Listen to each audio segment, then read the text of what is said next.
Le FIGRA, c'est le Festival international du grand reportage d'actualité et du documentaire de société. Un festival qui a décidé de miser sur la nouvelle génération. Depuis l'origine, c'est un souhait que nous avions d'avoir de la jeunesse sur le festival et pour que cette jeunesse puisse vivre le festival d'une manière totale. L'idée d'un jury était une bonne formule. Les lycées participent, ça devient presque un challenge maintenant de participer. Et en même temps, c'est une expérience tellement forte pour eux que quand ils sortiront de ce jury-là, ils en garderont toujours un grand souvenir. Et c'est en même temps une éducation à l'image. Chaque année, 10 élèves de lycée et de CFA constituent le jury jeune. Tout comme les membres du jury professionnel, ils visionnent les documentaires de la sélection officielle et délibèrent. Le FIGRA, pour moi, c'était une véritable découverte et je vais en rapporter beaucoup de souvenirs, que ce soit culturels avec toutes les découvertes par les multiples reportages.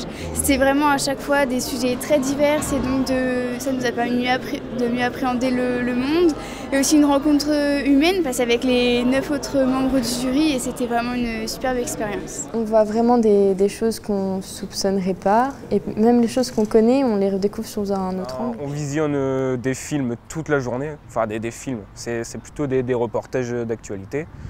Et à la fin de chaque journée, on a un débat, une délibération pour choisir le film, le film du jour en fait. Après de longs débats, ils ont décerné leur prix à... Migrants, la solution pacifique. Je trouve qu'il est vraiment intéressant, mais sur tous les points de vue au niveau reportage, il est vraiment excellent.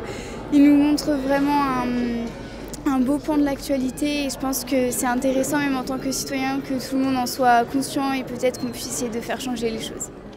Depuis 2 ans, le FIGRA est aussi l'occasion de remettre la bourse Reporter Mineurs du Monde qui aide des étudiants à réaliser un reportage sur le thème de la mine avant même la fin de leurs études. La bourse Licence Grand Prix a été attribuée à Sébastien Rouet et Mohamed Amin Kehel. Donc notre projet porte sur ce déclin de l'activité minière en Nouvelle-Zélande. Alors pourquoi et quelles sont les causes sociales, économiques? Donc c'est au travers de ces 2 grandes thématiques et aussi en expliquant l'histoire, puisqu'il faut savoir que la Nouvelle-Zélande, c'est pas que le haka et le rugby, c'est aussi une énorme histoire qui tourne autour de la mine et du charbon en particulier. Et je pense que c'est là aussi tout l'intérêt de ce projet, c'est de voir comment un pays avec une telle histoire autour de la mine et du charbon puisse en fait arriver progressivement vers du 100% propre et au milieu de tout ça, que deviennent les gens en fait, que vont devenir ces mineurs. Hélène Fromanti et Juliette Duclos ont reçu une bourse Master Grand Prix. Hélène avait découvert la Nouvelle-Calédonie pendant ses études. En revenant, j'avais plein d'idées de reportages divers et variés. Et c'est vrai qu'en rentrant à l'ESJ, on nous a présenté cette bourse Mineurs du Monde. Et j'ai instinctivement et très rapidement repensé aux mines de nickel de Nouvelle-Calédonie qui représentent vraiment une très grosse part de l'économie calédonienne. Alors on gagne une bourse de 10 000 €.